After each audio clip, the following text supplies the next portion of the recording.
ហើយអានេះខ្ញុំមើលមួយថ្ងៃម្ដងបាទអញ្ចឹងបើយើងមើលមួយថ្ងៃបាទយើងទៀន daily ណាហ្នឹងហើយយើងឃើញវាបាទឡើងពីបកគោលនេះបាទរៀង strong ហើយបន្ទាប់មកវាចុះមកវិញបាទរយៈពេលវាប្រើពេល3ថ្ងៃបាទដើម្បីចុះមកដល់យក support កន្លែងនេះវិញបាទហើយបន្ទាប់មកគឺម្សិលមិញវារុញឲ្យតម្លៃមាសហ្នឹងគឺបន្តឡើងទៅលើបាទដល់ចំណុចកន្លែងនេះបាទជា resistance មួយដែរកន្លែងហ្នឹងបាទអញ្ចឹងសម្រាប់មាសនេះបាទខ្ញុំគិតថាវាដូរ trend វិញហើយបាទវាដូរទៅជាលំហូរឡើងវិញបាទបន្ទាប់ពីវាមកប៉ះតំបន់ support មួយអញ្ចឹងយើងមើលលំអិតកាលពីម្សិលមិញណាបាទអញ្ចឹងម្សិលមិញវាអាចនៅចន្លោះនេះបាទពេលព្រឹក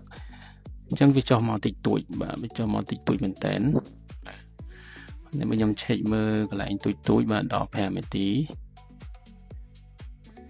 ដល់5នាទីអញ្ចឹងយើងឃើញវាចុះមកប៉ះម្ដុំកន្លែងនេះបាទវាអត់មកយកកន្លែងចន្លោះនេះទេបាទ FG នេះទេបាទវាគ្រាន់តែមកដល់កន្លែងនេះហើយបាទវាខ្ញុំដាក់ទៀនកន្លះម៉ោងវិញបាទអញ្ចឹងបាទយើងឃើញបន្ទាប់វាប៉ះកន្លែងហ្នឹងមកវា bullish ឡើងទៅលើវិញបាទវាបែកចំណុចនេះទៀតបាទអានេះចំណុចពេលសំថ្ងៃបាទវាបែកកន្លែងនេះមួយតើមកសំមិញបាទវាបែកកន្លែងនេះមួយទៀតខ្ញុំដាក់បន្ទាត់មួយទៀតនេះបាទអញ្ចឹងវាបង្ហាញថាមាសហ្នឹងគឺវាដូរ trend ទៅលើវិញហើយបាទអញ្ចឹងសម្រាប់មាសបាទយើងអាចបដូរមកហៅឱកាសទិញវិញទៅបាទអញ្ចឹងឱកាសទិញបាទហើយហ្នឹងហើយយប់មិញវាឡើងដល់ចំណុចនេះបាទវាយក high កន្លែងនេះនៅចន្លោះបាទចន្លោះកន្លែងនេះណាហ្នឹងហើយអញ្ចឹងខ្ញុំសូមមកចិត្តបន្តិចវាមកប៉ះកន្លែងនេះអញ្ចឹងសម្រាប់ថ្ងៃហ្នឹងយើងឃើញមាសវា reject មកក្រោមវិញខ្លះហើយសម្រាប់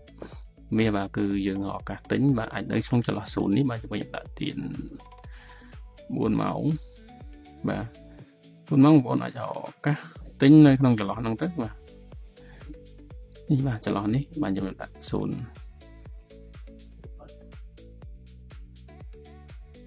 អបឡុកឡាយហ្នឹងបាទ